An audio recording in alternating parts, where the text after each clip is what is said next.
The velvet ring box felt heavy in my jacket pocket, a warm weight against my ribs. For 5 years, Chloe Brooks and I had built our lives together brick by brick. Tonight, at this candlelit corner table overlooking the Chicago skyline, I was going to ask her to be my wife. My fingers brushed the smooth leather beneath the table as I smiled across at her. "Ethan, you're staring," Chloe said softly, tracing the rim of her water glass. Her eyes looked bright, but there was a strange, delicate pallor to her skin that I hadn't noticed when I picked her up. "I can't help it," I said, reaching across the white tablecloth to gently cover her hand. 5 years, Chloe. Look at us. I finished my architectural licensing. You're excelling at the firm. I feel like everything we've worked for is finally falling into place. She let out a soft, trembling breath, pulling her hand back to adjust her scarf. "Yeah. Everything seems perfect. Is something wrong?" I asked, my smile faltering. "You've hardly touched your dinner. Are you feeling sick again, Ethan?" She bit her lip, her eyes suddenly brimming with tears. A single tear escaped, tracing down her cheek. I didn't want to ruin tonight. I wanted us to have one last normal evening. My chest tightened instantly. Panic flared in my stomach. "What do you mean, one last normal evening? Chloe, you're scaring me. What's going on?" She reached into her designer handbag with shaking fingers and pulled out a thick manila envelope, sliding it across the table toward me. "I got the final results from the specialist this morning." I opened the folder. The medical letterhead bore the official seal of the Chicago Neurological Institute. My eyes scanned the lines of dense text, catching stark, horrifying phrases. Advanced cerebral angiopathy, rapid degeneration, non-responsive to standard chemotherapy, terminal prognosis. "No," I whispered, the air leaving my lungs all at once. "No, this is wrong. You just had migraines, Chloe. They said it was stress." "They were wrong, Ethan," she sobbed, burying her face in her hands. "It's a rare variant. The tumors are pressing directly on my brainstem. The doctors here gave me 6 months. 8 at the very maximum." 6 months? My voice cracked. The velvet box in my pocket suddenly felt like a chunk of ice. "There has to be a treatment. A surgery. Something." "There is one option," she said, looking up with red, desperate eyes. "Dr. Marcus Hayes, he's a world-renowned specialist in Switzerland. He runs an experimental targeted gene therapy clinic in Zurich. But," she choked on her words, wiping her eyes with a napkin, "it's completely out of network. Insurance won't cover a single cent. The deposit alone is $250,000. $250,000? I repeated, my brain numbly processing the numbers. "I don't have that kind of money, Ethan," Chloe wept, her shoulders shaking hysterically. "My parents don't have it. I'm going to die. I'm 27 years old and I'm going to die." I stood up, sliding around the booth to wrap my arms tightly around her. She clung to my shirt, burying her face into my chest. "Listen to me, Chloe," I said firmly, holding her face in my hands. "You are not going to die. Do you hear me? I will get that money. I don't care what it takes." An hour later, I sat in my elder brother Julian's living room, staring blankly at the wall while he paced the hardwood floor with a mug of coffee in his hand. "Ethan, take a breath and talk to me," Julian said, sitting down across from me. "You called me sounding like the sky was falling." "It is falling, Julian," I said, my voice barely above a whisper. "Chloe's dying. She has a rare brain tumor. She needs $250,000 by next week to fly to Zurich for emergency treatment." Julian frowned, setting his mug down slowly. "Zurich? Ethan, wait. Did you see the medical records yourself?" "Yes. I read the diagnostic report," I snapped, rubbing my tired eyes. "I saw the clinic referral from her doctor, Dr. Marcus Hayes. It's real, Julian. Look, I'm an attorney, Ethan. I deal with documentation all day long," Julian said gently, placing a hand on my shoulder. "Medical fraud isn't common, but it happens. Let me take the paperwork to a medical legal expert tomorrow morning. Just let us double-check the credentials of this clinic before you move your funds." "Double-check." I pulled away, anger surging through my grief. "She has months to live, Julian. Every single day we waste waiting for paperwork checks is a day her brain deteriorates. How can you be so cold?" "I'm not being cold, I'm being protective," Julian argued, his voice rising. "You are talking about liquidating your entire life. Your savings, your home." "I don't care about the apartment," I shouted, standing up. "I don't care about the money. If I lose Chloe, none of that stuff matters anyway. I'm selling my loft. I'm draining my investment portfolio tonight." Julian stared at me, his eyes filled with worry and sadness. Ethan, please. Just give me 24 hours. She leaves for Switzerland in 3 days, I said quietly, walking toward the door. I don't have 24 hours to prove anything to you. 2 weeks later, the silence in my new, cramped studio apartment was deafening. The bare concrete walls reflected the harsh fluorescent light overhead. I had sold my downtown architectural loft at a steep discount for a fast cash closing. I had emptied my retirement fund, my emergency savings, and every stock account I owned. I wired exactly $250,000 directly into Chloe's account so she could secure her bed at the Zurich clinic. My phone chimed on the small wooden table. It was a text from Chloe, landing in Zurich now. The clinic transport is picking me up. I love you so much, Ethan. You saved my life. I'll text when the first procedure is done. I pressed the phone to my chest, closing my eyes as tears of relief spilled over. I was completely broke. I had traded my future, my comfort, and my security for a bare mattress on the floor of a rented room in a rundown neighborhood. I was working 18 hours a day doing freelance architectural drafting just to pay for cheap canned food and rent. But as I looked at her text, I smiled through the exhaustion. She was safe. That was all that mattered. 3 months of living on instant noodles and working 18-hour days had completely altered my reality. My back burned from drafting blueprints on a wobbly wooden folding table, but every physical ache was manageable because I believed Chloe was fighting for her life in Switzerland. Her brief, daily text messages were the only anchor keeping my spirits high. It was a rainy Tuesday afternoon when I took a quick break to deliver physical blueprints across town for a small freelance project. As I walked down Michigan Avenue, pulling my worn jacket tightly against the damp wind, a sight near an upscale wedding dress boutique stopped me dead in my tracks. A stunning woman in a tailored beige coat stepped out of a black town car, holding hands with a sharp-looking man in a custom navy suit. She turned her head, laughing, and my entire world froze. It was Chloe. She was glowing, her hair perfectly styled, her laughter ringing clearly above the city noise. There were no pale cheeks, no hollowed eyes, and no trembling hands. That's impossible, I muttered under my breath, my heart pounding violently against my ribs. She's in Zurich, she has to be in Zurich. My boots felt heavy as I followed them through the heavy glass doors of L'Amour Bridal. Soft piano music played inside, accompanied by the subtle scent of expensive perfume.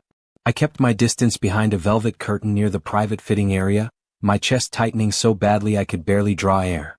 Oh, Carter, it's absolutely breathtaking. Chloe chimed, her voice echoing through the opulent showroom. Only the best for my bride-to-be, the man replied smoothly, wrapping his arm around her waist. You deserve a royal wedding, Chloe. My mother already cleared the entire guest list with the venue coordinator. A wedding in Paris is everything I've ever dreamed of, Carter, she cooed, standing on her tiptoes to kiss his cheek. The $10,000 deposit was worth every penny.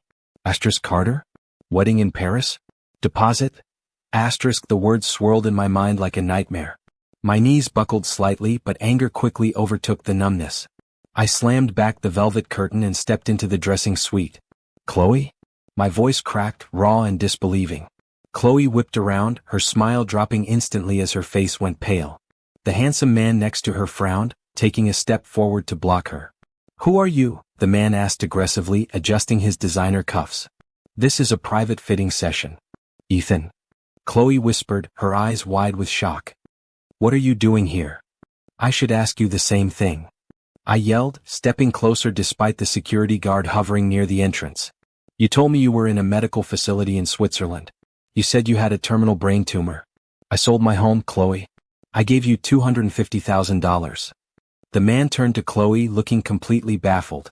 Chloe, what is this crazy guy talking about? Who is he? Chloe quickly composed herself, putting a comforting hand on the man's chest. Carter, babe, please step outside for just 1 minute. He's an old, unstable ex-boyfriend who's been harassing my family. Let me handle him. Are you sure, babe? Carter asked, glaring at me with contempt. I can have security throw him out onto the street right now. I'm sure. Give us 2 minutes, she urged smoothly. Carter gave me one last stern look before stepping out of the room, leaving the double doors cracked. The moment he was out of earshot, Chloe's delicate demeanor vanished completely. Her posture straightened, her eyes hardening into cold steel.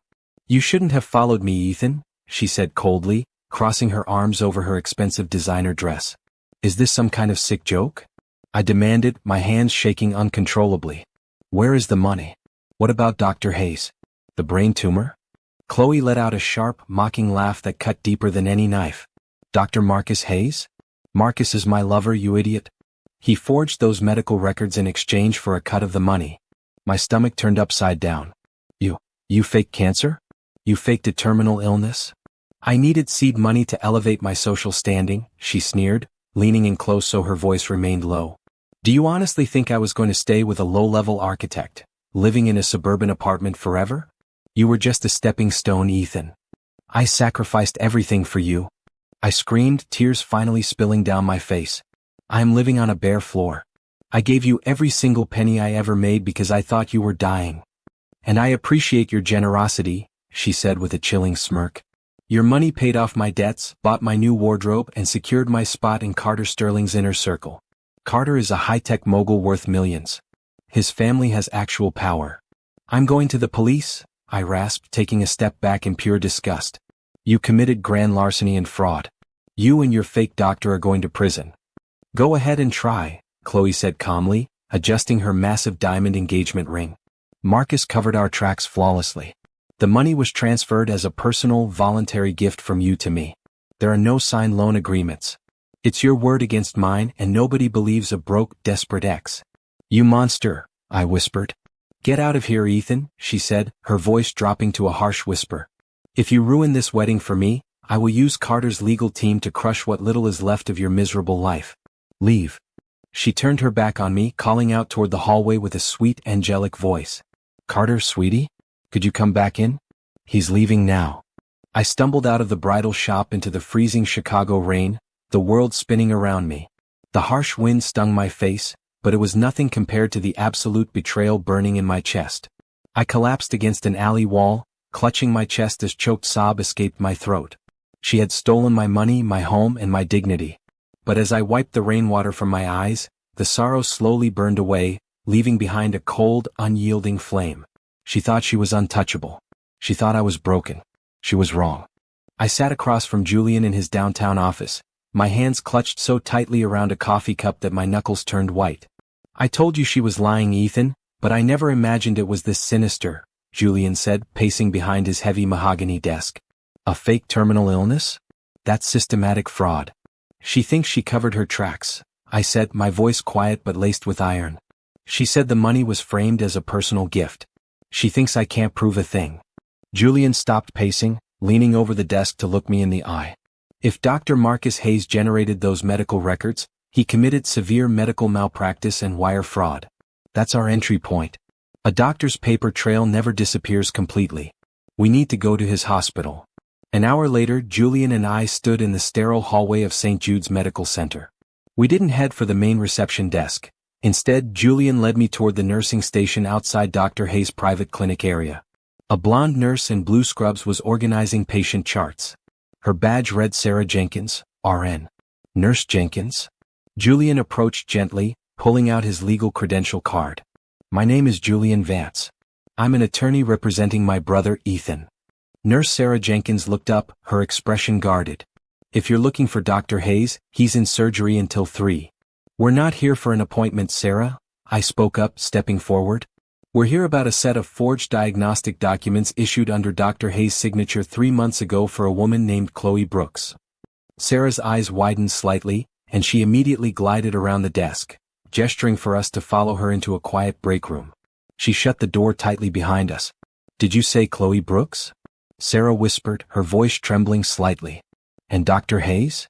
Yes, I answered. He forged a terminal brain tumor diagnosis. I handed over $250,000 based on those fake papers. Sarah let out a heavy breath, putting her hand over her mouth. I knew it. I knew those files weren't right. You knew about this? Julian asked, taking out a notepad. Sarah, if you have any information, you need to tell us. I've been terrified to say anything, Sarah admitted, pulling a small USB flash drive from her pocket. Dr. Hayes has been acting suspicious for months. He's been using official hospital letterhead for private, unregistered patients. Last month, I noticed irregular entries in our digital system that didn't match any real ward stays. Entries for Chloe? I pressed. Yes, Sarah replied, holding out the drive. I secretly made copies of his internal server logs because my conscience couldn't take it anymore. He wasn't just faking records, Ethan. He was communicating directly with Chloe through his encrypted work email. Julian took the flash drive immediately. What's on here exactly, Nurse Jenkins? Everything, Sarah said firmly. Email exchanges between Chloe and Dr. Hayes planning the whole scam. Time-stamped medical chart modifications. And transfer logs from an offshore account where Hayes processed her payouts. Chloe transferred $60,000 directly to his private account as his cut. That proves conspiracy to commit grand larceny, Julian said, a cold smile appearing on his face as he looked at me. And it completely destroys her claim that your money was a voluntary gift. Is there any mention of where my money went after Hayes took his cut? I asked Sarah, my heart pounding in my chest. Yes, Sarah answered, pulling a printed paper from her folder. There are wire confirmation receipts attached to the email chain. Chloe moved $150,000 into a luxury event management account under the name Sterling Estate Paris Reserve. She used your life savings to secure the venue and vendor deposits for her upcoming wedding with Carter Sterling. She used my house money to pay for her dream wedding. I spat, rage flaring up in my throat. She paid for her grand high society venue with my blood and sweat. She did, Sarah said softly, looking at me with deep sympathy. Dr. Hayes has been abusing his position here for way too long. Take this data. Stop them. We will, Julian promised, placing a firm hand on Sarah's shoulder. Your testimony and this evidence will protect you as a whistleblower while putting both of them behind bars. We walked out of the hospital into the sharp autumn air. Julian plugged the drive into his portable tablet right there on the hood of his car, reviewing the file structures. This is rock solid, Ethan, Julian said, scrolling through the clear, unedited email chains. We have electronic mail logs, bank account routing numbers, forged medical stamps, and a witness. Wire fraud, grand larceny, conspiracy, and extortion. So when do we call the police? I asked, gripping the car door. We can arrest her today. We could, Julian said, looking up with a calculating expression. Or we can file a civil asset freeze first and strike when she least expects it. If we arrest her now, her billionaire fiancé's legal team will bail her out instantly and try to sweep this under the rug. What are you suggesting? I asked, looking into my brother's eyes. She built this entire lie to climb into high society, Julian said coldly. If we hit her legally right now, she plays the victim. But if we drop this trap on her when she's surrounded by the very society she lied to join, she loses everything at once. Her money, her reputation, and her freedom. I looked down at the paper receipt showing my stolen money paid to her wedding venue. The pain that had weighed down my chest for months suddenly turned into absolute clarity. Let's prepare the legal freeze, I said softly, my voice firm. We're going to give Chloe the grand wedding presentation she paid for. Are you entirely sure you want to walk into this snake pit tonight, Ethan? Julian asked, adjusting his black silk tie as we pulled up to the gated entrance of the Sterling family's waterfront estate. I'm positive, I replied, smoothing down the lapels of my dark suit. If we file criminal charges today, Carter's family lawyers will post her bail and throw up endless legal walls. She loses nothing in the court of public opinion. I want her social status destroyed before the court date even happens. Well, your invitation is valid, Julian said, holding up 2 gold-embossed cards. One of my firm's corporate partners is on the Sterling Fund board. He gave us his seats for the rehearsal dinner. Just remember, keep your temper in check. I'm not here to throw punches, Julian, I said softly, taking a deep breath. I'm here to deliver a gift. We stepped through the massive wrought iron doors into the brightly lit grand hall of the estate. High society elites, corporate executives, and local politicians milled about, sipping champagne from tall crystal flutes. Across the room, standing beneath a massive floral centerpiece, was Chloe. She wore an elegant white cocktail dress, leaning effortlessly into Carter Sterling's side. She laughed gracefully at a joke told by an older guest, acting the part of the modest, glowing bride-to-be. Look at her, I muttered, my hands tightening into fists inside my pockets. She's playing the role of her life. Stay focused, Julian warned quietly beside me. There's our target. Julian pointed toward a regal, sharp-eyed woman in an emerald silk gown standing near the foot of the grand staircase. She held court among a small group of wealthy socialites, listening with a look of cool authority. Evelyn Sterling, Julian whispered. Carter's mother and the real power behind the Sterling family legacy. She controls the family trusts, the foundations, and the brand reputation. Carter won't do anything without her approval. Then she's the one who needs to read the truth first, I said. I adjusted the thick, sealed manila envelope under my arm and walked straight toward the matriarch. Julian stayed 2 paces behind me, serving as my legal counsel if security intervened. "Mrs. Sterling?" I said, stopping a respectful distance away and offering a gentle smile. Evelyn Sterling turned, her sharp blue eyes assessing me instantly from head to toe. "Yes? Do I know you, young man?" "My name is Ethan Vance," I said clearly, keeping my voice calm and polite. "I'm an architect here in the city, and a former close associate of Chloe." Evelyn raised an eyebrow, waving her hand slightly to dismiss the group of socialites around her. They drifted away, leaving us in a quiet pocket of the grand hall. "An associate of Chloe's?" Evelyn asked, her tone dry and cautious. I thought I knew all of my daughter-in-law's background. She told us her family connections were quite private due to her personal medical struggles. "That's actually why I am here tonight, Mrs. Sterling," I said, holding out the heavy envelope. "Chloe is a very talented storyteller. I brought a formal wedding gift for the Sterling family to ensure you have the complete picture before tomorrow morning's ceremony." Evelyn didn't reach for the envelope immediately. Her eyes narrowed. "What is the meaning of this? Is this some kind of financial solicitation?" "Not at all." Julian stepped forward, handing her his official law firm card. "I am Julian Vance, senior partner at Vance & Associates. What my brother is handing you is a verified audit of $250,000 stolen through fraudulent medical schemes, forged neurological diagnostics, and secret bank transfers." Evelyn's jaw tightened. She looked from Julian's legal card back to me, the color slowly draining from her composed face. She reached out and took the envelope from my hands. "You are making extremely bold accusations in my home, Mr. Vance," Evelyn said, her voice dropping into a dangerous, icy register. "If this is a slanderous attempt to extort my family—" "Open it, Mrs. Sterling," I interrupted softly, meeting her gaze without flinching. "Read the email logs between Chloe and Dr. Marcus Hayes. Look at the bank routing statements on page 3. You'll see that $150,000 of my personal life savings was wired directly to book the very venue you are standing in tonight." Evelyn broke the red wax seal on the envelope and pulled out the top stack of documents.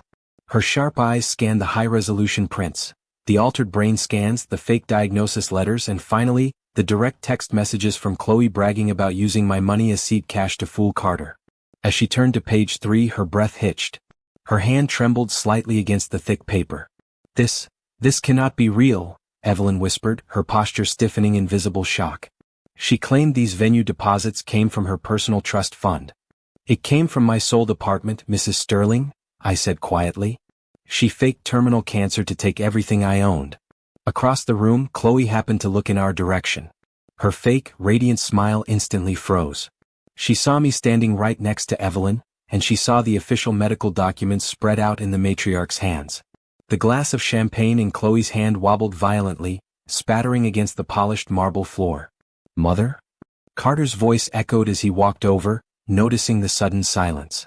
"Is everything all right over here? Who are these men?" Chloe rushed over behind him, her face completely pale, her eyes wide with rising panic. "Carter, wait. Don't listen to him. Ethan is crazy, I told you. He's trying to sabotage us." Evelyn held up a single sharp finger, shutting her son up instantly without taking her eyes off Chloe. "Silence, Chloe," Evelyn commanded, her voice ringing like an iron bell through the immediate quiet of the room. She slowly closed the folder and looked at me. "Mr. Vance, is your attorney prepared to file these documents in open court?" "They are already uploaded to the district attorney's desk, Mrs. Sterling," Julian replied calmly. "The freeze order takes effect tomorrow morning." Evelyn turned her glacial gaze back to Chloe, who looked as if she were about to faint. "It seems," Evelyn said, her tone dripping with quiet venom, "that our grand wedding tomorrow will require a very sudden change of plans." Morning light streamed through the stained-glass windows of St. Jude's Cathedral, illuminating over 200 wealthy guests seated along the pews. Up at the altar, flowers covered the marble steps, creating a picture-perfect scene. Chloe stood in her trailing lace gown, glowing under the spotlight. Beside her, Carter Sterling adjusted his tuxedo, while off to the side, Dr. Marcus Hayes stood smugly among the groomsmen. They thought they had managed to quiet down the tension from the previous night's rehearsal dinner. They thought money and charm could brush away the truth. I stood in the rear shadow of the cathedral balcony next to Julian, watching the priest open his ceremonial book. "If anyone knows any reason why these two should not be joined in holy matrimony," the priest announced, his voice echoing through the nave, Speak now or forever hold your peace. I have 250,000 reasons, I said clearly. My voice bounced across the high vaulted ceiling. Every head in the congregation turned toward the back aisle. I walked down the center carpet, holding a wireless microphone linked directly to the church's multimedia sound system. Julian walked right beside me holding a thick legal briefcase. What is the meaning of this security breach? Carter roared, stepping off the altar stage. Get this lunatic out of here. Don't move, Carter. Evelyn Sterling's icy voice cut through the venue from the front row. She didn't stand up, but her sharp gaze remained locked on Chloe. Let him speak. Ethan, please. Chloe shrieked, her voice shaking violently as she gripped her bouquet. You're ruining my life. Someone call the police. The police are already standing at the back doors, Chloe, Julian announced, gesturing toward two uniformed officers stepping into the foyer alongside Nurse Sarah Jenkins. I tapped the screen of my tablet, instantly transmitting data to the twin projector screens flanking the massive altar. The high-resolution monitors flickered to life, displaying bold red header lines. Judicial Asset Freeze Order #88492. Beneath it lay the forged neurological scans, the bank wiring receipts, and explicit email chains. Gasps erupted through the pews. Wealthy socialites pointed at the screens, whispering in shock as the paper trail unfolded before their eyes. Read it for yourselves, ladies and gentlemen, I said, my voice steady over the speakers. 3 months ago, Chloe Brooks told me she was dying of terminal brain cancer. She claimed she needed $250,000 for emergency treatment in Switzerland. I sold my loft. I emptied my entire life savings because I loved her. Ethan, stop. Chloe begged, taking a step forward, her face completely pale. It isn't what it looks like. It's exactly what it looks like, I countered, advancing closer to the altar steps. Look at the screen, Carter. That's your bride's bank account receiving my transferred life savings. And look at the next document. That's $150,000 of my money being wired directly to pay for this very wedding venue. Carter looked at the projection screen, his eyes wide in absolute disbelief. He slowly turned to face Chloe, dropping her hands as if they were poisonous. Chloe, you paid for our venue deposit with his stolen money? Carter, no. He forged those documents. Chloe cried, grabbing his arm desperately. He's jealous. He's trying to break us up. I didn't forge anything, Chloe, I said coldly. Ask your friend Dr. Marcus Hayes standing right behind you. All eyes shifted to Dr. Hayes. The corrupt physician's face went white. He backed away from the wedding party, trying to slip quietly toward the side exit doors. Dr. Marcus Hayes. Nurse Sarah Jenkins called out from the main aisle entrance, accompanied by the police officers. The Board of Medicine and the police department have warrant copies for your arrest for medical record falsification and grand fraud. Dr. Hayes bolted for the emergency exit, but 2 officers intercepted him in the hallway, forcing his arms behind his back and slamming silver handcuffs over his wrists in front of the horrified crowd. Marcus. Chloe screamed, seeing her main accomplice dragged away in cuffs. Carter took 3 steps back from Chloe, shaking his head in absolute disgust. You lied to me. You lied about your family background, your money, your medical history. You used stolen money to trap me into a marriage. Carter, I love you. Chloe sobbed, tears ruining her delicate wedding makeup. Please listen to me. The wedding is cancelled. Evelyn Sterling stood up, her cold voice silencing the entire room. She looked down at Chloe with utter contempt. Effective immediately, the Sterling family severs all ties with you. Our legal team will ensure you pay back every cent of damage done to our family name. No, please. Chloe dropped to her knees right on the altar carpet, her expensive veil crumpling beneath her. Carter turned his back on her, walking off the stage toward his mother without looking back once. The wedding guests began standing up, leaving their seats in a chaotic hurry, whispering and taking photos with their phones as they exited. Within minutes, the vast cathedral cleared out, leaving only the sound of Chloe's ragged sobbing echoing against the stone walls. She looked up at me from the floor, her eyes desperate, crawling forward on her knees until she reached the toes of my boots. Ethan. She sobbed uncontrollably, reaching up to grab the hem of my trousers. Ethan, please save me. I made a mistake. I'll pay you back, I swear. Tell the police it was all Marcus's idea. You loved me for 5 years, Ethan. You can't let them send me to prison. I looked down at the woman I once would have given my life to protect. I felt no rage left in my chest, no bitter heat, only a vast, quiet stillness. I gently pulled my foot back from her trembling hands. You told me I was just a stepping stone, Chloe, I said, my voice quiet and absolute. You told me nobody would believe a broke, desperate ex. But karma doesn't need a loan agreement. Ethan, please, she wailed, collapsing flat onto the cold floor. Good luck in court, Chloe, I said, turning my back on her tears as the police officers walked up the aisle to place her under arrest. The morning sun broke through the oak trees in Lincoln Park, casting soft shadows across the bench where Julian and I sat drinking fresh coffee. 6 months had passed since the catastrophe at St. Jude's Cathedral, but only now did the quiet feel real. I signed the final settlement papers this morning, Ethan, Julian said, handing me a manila folder from his leather briefcase. The judge signed off on the full restitution order. I opened the folder, my eyes landing on the cashier's check made out in my name. $250,000. Plus full interest and legal damages. Every single cent, Julian smiled, leaning back against the wooden bench. Between the seized venue deposits and Chloe's liquidated assets, the court recovered the entire sum. The bank processed the repurchase agreement for your old architectural loft yesterday. You can move back home on Monday. Moving back into my own place, I muttered, looking at the check in my hands. A heavy weight, carried for almost a year, finally dissolved from my shoulders. It feels surreal. For months, I thought I'd be paying off debt for the rest of my life. You earned every bit of this recovery, Ethan, Julian said softly. You stood your ground when everything was falling apart. What's the official update on the criminal trial? I asked, looking up at him. Nurse Sarah Jenkins emailed me last week about her court testimony, but I haven't tracked the final sentencing details. Julian's expression turned solemn, though a faint edge of satisfaction remained in his voice. Dr. Marcus Hayes pled guilty to wire fraud, falsification of official medical records, and conspiracy. The medical board revoked his license permanently, and the federal court sentenced him to 7 years in federal prison. And Chloe? I asked, my voice completely steady. Hearing her name no longer sent a spike of panic through my chest. Chloe refused a plea deal until the very last moment, Julian replied, shaking his head. Her public defender couldn't counter the paper trail we established with Sarah's help. She was convicted on charges of grand larceny, scheme to defraud, and conspiracy. The judge handed down 5 years without early parole. 5 years, I whispered, gazing out toward the city skyline in the distance. Carter Sterling's family made sure her sentence carried full weight, Julian added. Evelyn Sterling filed additional civil suits against her for corporate brand defamation to ensure Chloe couldn't keep a single dollar left in her name. She leaves prison completely broke with a permanent criminal record. I don't feel joy hearing that, Julian, I admitted, taking a quiet sip of my coffee. I don't feel malice toward her anymore either. I just feel free. That's how you know you've recovered, Julian said gently. Revenge clears the room, but moving forward builds the foundation. Speaking of building, I smiled, turning to look at my brother. The firm called me yesterday afternoon. The senior partners reviewed the residential design proposals I submitted during my night shifts at the drafting studio.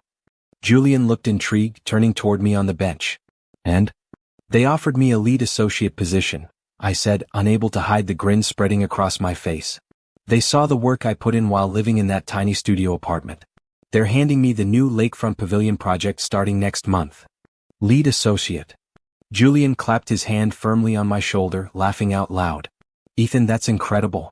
That's the exact promotion you were chasing before this entire nightmare started. It really is, I said, feeling a warmth in my chest I hadn't felt in years. I spent so long believing my life was ruined because I trusted the wrong person. I thought giving up my savings and my home meant I lost everything that mattered. And what do you think now? Julian asked, watching me closely. I looked at the bustling city around us. People walking their dogs, children laughing near the park fountain, the bright morning sky reflecting off the steel glass skyscrapers. I think losing Chloe was the greatest blessing of my life, I said clearly, my voice ringing with certainty. She took my money, my home, and my pride for a few months, but she forced me to realize how strong I actually am. She showed me who was really in my corner. I'll always be in your corner, brother, Julian said, holding out his coffee cup toward mine. I know, I answered, tapping my cup against his with a clear ring. To new beginnings. To truth and new beginnings, Julian agreed. I stood up from the bench, taking a deep breath of the fresh morning air. The concrete studio, the endless drafting nights, the courtroom battles, and the betrayal were all behind me now. The money was back in my hands, my career was rising higher than ever, and my home was waiting for me. As I walked out of the park alongside my brother, heading toward the heart of the city I loved, I knew the dark chapter was finally closed. I didn't need to look back anymore. My real life was just beginning.